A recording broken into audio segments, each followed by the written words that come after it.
ngerasa gini nggak sih? Bangun pagi, cek ponsel gitu kan? Kosong. Lagi-lagi nggak ada kabar dari lamaran kerja yang itu. Aduh. Hati langsung gimana gitu ya, kotak masuk sepi banget. Nah, kalau Anda pernah atau lagi ngerasain ini, sumber kita hari ini bilang Anda nggak sendirian kok. Iya banyak yang ngalamin ya. Betul. Nah, deep dive kita kali ini mau coba bongkar satu perspektif yang menarik ya, soal frustrasi cari kerja dan penolakan ini. Oke. Tapi ini bukan tips biasa loh, ini justru kayak mempertanyakan budaya hustle zaman sekarang, terus ketergantungan kita sama sistem korporat gitu. Oh, menarik nih, agak beda ya pendekatannya. Iya, fokusnya unik. Jadi ngelihat rezeki, tujuan hidup itu dari kacamata keyakinan, khususnya ajaran Islam. Oke. Jadi bukan motivasi umum ya, tapi lebih ke refleksi iman gitu. Nah, itu dia. Jadi misinya nih kita mau gali lebih dalam, kenapa sih penolakan kerja itu mungkin bukan soal Anda kurang skill, tapi bisa jadi pengalihan dari Allah. Pengalihan ya? Dan gimana rezeki sejati itu mungkin adanya di jalan yang selama ini kita abaikan. Oke deh, yuk kita bedah bareng-bareng. Siap. Jadi kan di satu sisi dunia sekitar kita nih kayaknya dorong banget buat terus grinding, hustle gitu ya. Banget. Kayak harga diri kita tuh diukur dari seberapa sibuknya kita. Kalau nggak sibuk malah aneh rasanya. Iya. Ada tekanan sosialnya juga kan? Nah, tapi perspektif di sumber ini malah nanya, ini jangan-jangan malah bikin kita jadi kayak budak korporasi. Wah, tajam juga ya istilahnya. Iya, ada perbandingan menarik juga nih. Kenapa ya misalnya tukang batu yang kerjanya benar-benar keras di bawah matahari, penghasilannya seringkali jauh lebih kecil dari orang yang mungkin ya cuma kirim email dari pantai. Kalau emang hustle itu segalanya. Nah, ini poin kuncinya. Sumber ini negasin kalau kerja keras atau hustle itu bukan sumber rezekinya. Oke. Sumber ini menekankan Allah lah sang pemberi rezeki. Al-Razak. Al-Razak ya? Betul. Islam itu emang sangat mendorong kerja keras. Ada hadis Nabi Muhammad SAW kan, nggak ada makanan yang lebih baik dari hasil kerja tangan sendiri. Iya, betul. Tapi kerja keras dalam Islam itu ada batasannya.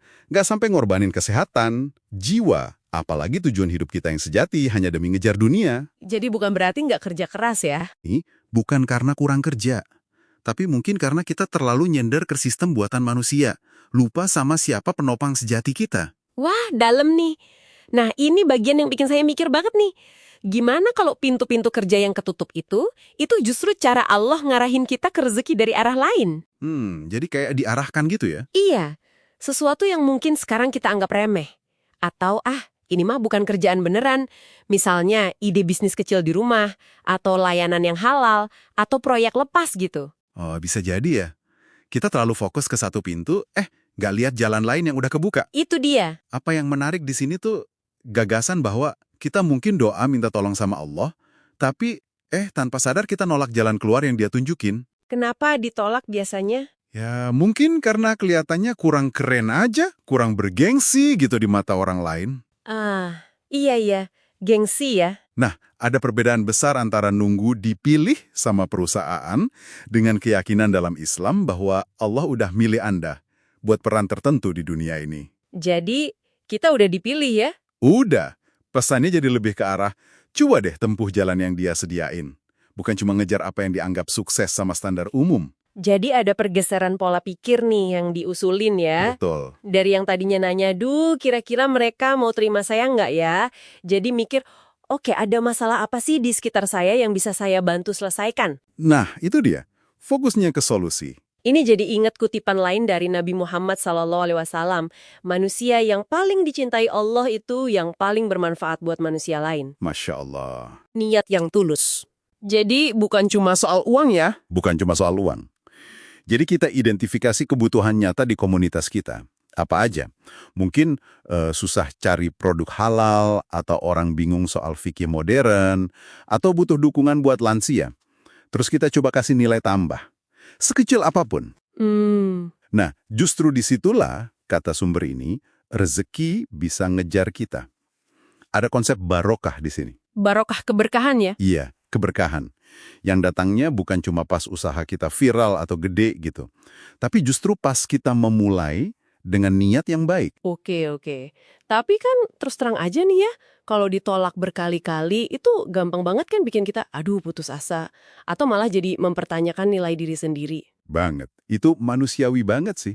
Rasanya kayak ngetok pintu manusia terus-terusan, tapi mungkin lupa ada pintu langit gitu. Nah, gimana posisi tawakal berserah diri ke Allah sama doa, terutama pas sujud gitu, di tengah usaha kita cari kerja ini? Nah, ini nyentuh pertanyaan yang mendasar banget. Keamanan sejati kita itu datangnya dari mana sih sebenarnya? Dari kerjaan, gaji. Nah, perspektif ini nekenin bukan dari situ. Bukan dari jabatan atau gaji, tapi dari yakin. Keyakinan yang teguh sama Allah. Yakin ya? Iya, keyakinan penuh. Ada janji kan di Al-Quran, siapa yang bertakwa kepada Allah, niscaya dia akan adain jalan keluar baginya. Dan dia kasih rezeki dari arah yang gak disangka-sangka. Masya Allah. Jadi, sukses menurut kacamata ini tuh diukurnya dari ketaatan kita, niat lurus kita, bukan semata dari hasil duniawi atau validasi dari luar. Kayak balesan email lamaran kerja itu, harga diri Anda nggak ditentuin sama itu. Oke, jadi ini benar-benar ngubah cara pandang ya? Banget. Jadi kesimpulannya apa nih buat Anda yang dengerin? Intinya, materi yang kita bedah hari ini ngajak kita buat geser fokus. Geser fokus ya. Iya, dari yang tadinya cuma ngejar pekerjaan dan pengakuan duniawi, jadi lebih percaya penuh sama Allah sebagai sang pemberi rezeki, terus cari tujuan hidup lewat kontribusi nyata ke sesama, Memberi manfaat ya. dan nemuin ketenangan tuh justru dalam iman dan tawakal.